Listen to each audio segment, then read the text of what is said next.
We're here.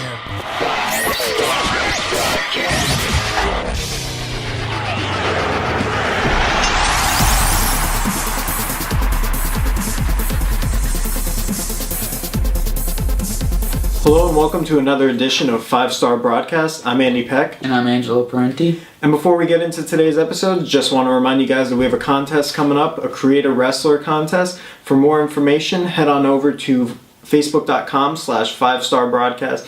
You can get all the rules and contest information there. Next we're gonna talk about this past Raw.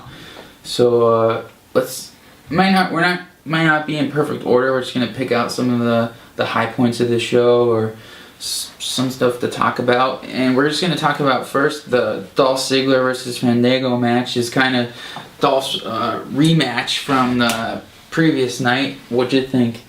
I thought it was a decent match. I guess if they have Dolph lose on the pre-show, now he's winning against Fandango in this match, I'm kind of fine with him losing the first one. It looks like they have a little bit of a mini feud going on, so I'm cool with those two going at it.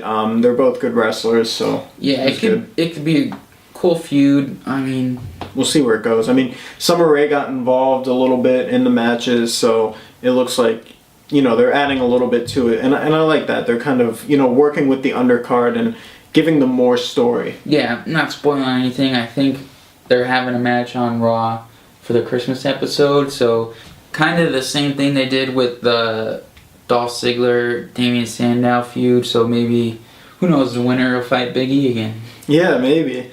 But like I was saying, they're building up the undercard, so, you know, they're really starting to add some value to some of these that used to be throwaway matches. And one of the examples of that is the Brodus Clay angle that's going on right now. As we mentioned in the TLC review, Brodus Clay, he's in the middle of his heel turn, and, you know, it's starting to add more impact to his matches. And said he'd skip over some of them, and now we're actually watching him and R-Truth and those guys. Hopefully it goes somewhere. Hopefully, you know, something comes out of it and it's just not another thing where it just goes away, you know? Because I could see Brodus Clay, you know, maybe not be a main event player, but I guess like he pulls off. He reminds me of Vader and Yokozuna when he goes up to the ropes, and you know those guys. I mean, they were champions, you know, and we don't really have anybody like that anymore. Yeah, and he's definitely an athletic big man. I don't want to compare him too much to Bam Bam Bigelow because Bam Bam's in a league of his own, but he's definitely got some similar characteristics there. I mean, like Ange said, he goes to the top rope, or he goes, you know, to the ropes. He could run the ropes pretty well. You know, he moves around pretty well for a big guy. I think, you know, maybe there's more we need to see. He was stuck in this whole, you know, tons of funk character where maybe he just didn't get the shot to show everything has, you know? Yeah, exactly. So I'm excited to see what happens with him going forward. Yeah, hopefully it won't be a letdown. Yeah, another thing I'm excited to see about, you know, going forward is Goldust and Cody Rhodes and their tag team. If they're going to split up, when they split up, who they're going to drop the titles to. We actually got a question come in on Facebook from Miguel. He said he just checked out the WWE poll. They had a poll up for a number one contender for the tag team titles and who the fans thought it should be. The winner of that poll, or whoever was leading at the time, was Big Show and Rey Mysterio. They were in the lead with 71% of the votes. And he wants to know if we think the Rhodes brothers' reign is going to come to an end soon. I mean, if it does, I don't think it's going to be because of the Big Show and Rey Mysterio. I don't think so either. I think the real Americans are in line to get those titles, either them or the Usos, in my opinion. Another thing I saw come up online is, I don't know how they find out these things, is the Wyatts, Rowan and Harper. I read that they wanted to bring them into WrestleMania with the belts, but it was just because they haven't really been in the title picture, you know. Yeah. But I don't. If the Rhodes brothers split up, it could be, you know, a good thing because we were talking about seeing them face each other at WrestleMania. Mm-hmm. But yeah, I don't think it's gonna be because of the Big Show and Rey. And that might be a cool tag team, but I just feel like it's just another team that's thrown together. Yeah, and I mean, we've seen Big Show be successful with these tag teams in the past, though. He was with Jericho. You know, he's done these tag teams before, him and Kane.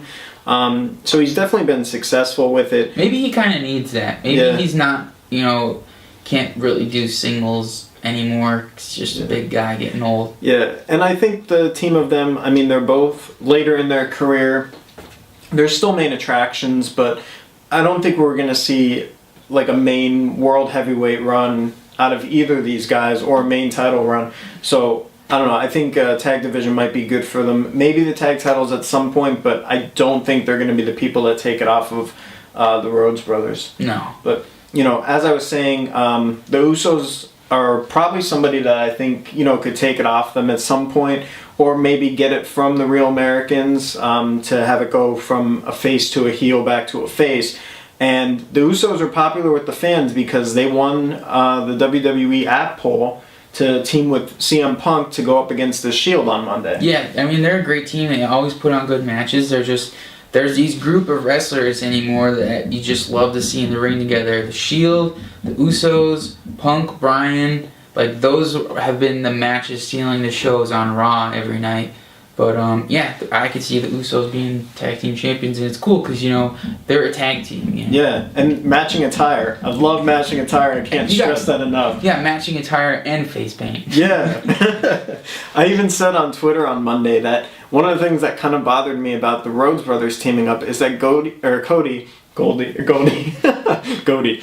that Cody didn't have any gold in his outfit. I mean, it's simple. He's wearing black, and then he has like a red trim. And I know it sounds ridiculous to complain about that, but it's just a little thing. I get sworn too. He's worn gold before. Yeah, he has, and that's why it just doesn't make any sense to me. But like you're saying, that they have that core group right now that are just putting on awesome matches every night, and they're making the shows exciting to watch again, even if the storylines aren't the best. These guys are picking up the slack, and the storylines are still improving. I mean, you got the CM Punk and HBK thing that happened on Monday too. I mean, that was the next match with the group of those guys. But before the match, we had Punk come out, and he was trying to get Triple H to come out, which would have been pretty sweet to see how those two interacted, because that was one of our predictions for a WrestleMania match. But instead, we had Shawn Michaels coming out. And how did you feel about it? I liked it. I think it was a nice swerve to have Shawn Michaels come out instead of Triple H. And it also prolongs the inevitable, face-to-face encounter for CM Punk and Triple H. Yeah, Michael Cole did his interview with Triple H yesterday, and he brought that up, but Triple H didn't really have much to say. I think Michael Cole was like, CM Punk believes you just want to sweep him under the rug, and Triple H was like, if I wanted to do that, CM Punk wouldn't be here right now. So, I mean, you brought up a good point. It's cool that they, are making the actual, meetup between them two longer, bigger build up. I just, Shawn Michaels in it. I just hope there's a purpose behind him. They're just not throwing him out there. I heard he just got called up because he's from there, Yeah, I think that they're kind of planting the seeds though for Shawn Michaels turning heel almost, so he could go up against Daniel Bryan. I can tell you one thing: the fans are not into Shawn Michaels. Yeah, I mean, when you're putting down two of the top guys right now, I mean, it doesn't matter who you are. Daniel Bryan is that over that if you're starting shit with him, the fans are just going to tear you a new one, and that's what happened. Like, Shawn Michaels is being booed now, and I never thought we'd see that.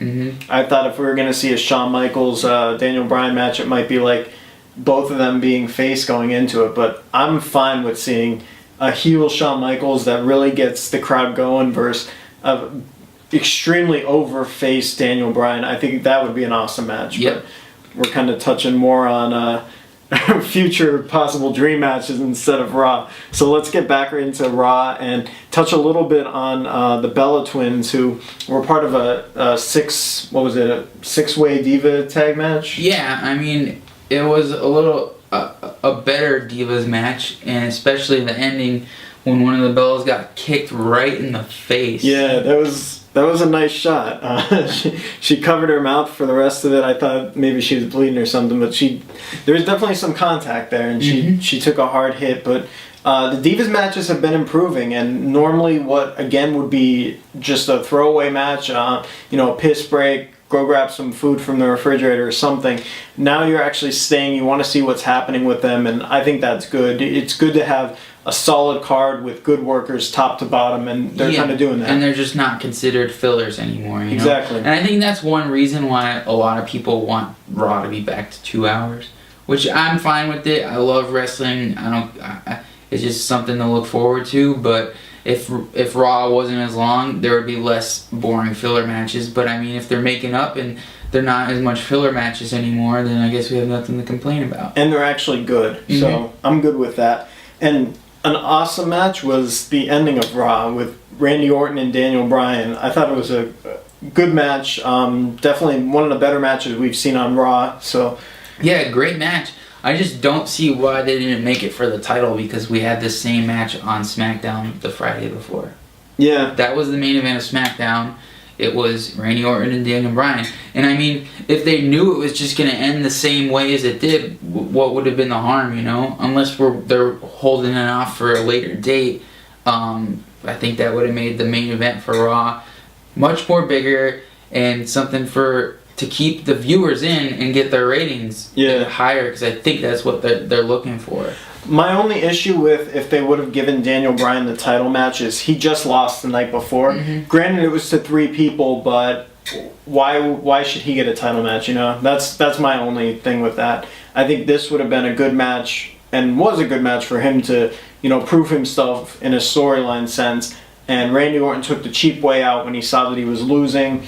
So that gives Daniel Bryan a reason to have a match for the title now. Yeah, and the ending where Cena came out, maybe we could possibly see a triple threat match. At the Royal Rumble. Yeah, that's what I was thinking. I just think they're going to have to make, because right now it just seems it's like Daniel Bryan and Cena want Randy Orton. I think they're going to have to do a little more between Cena and Daniel Bryan, which they fought before. Cena said there's going to be a rematch and it is a triple threat match.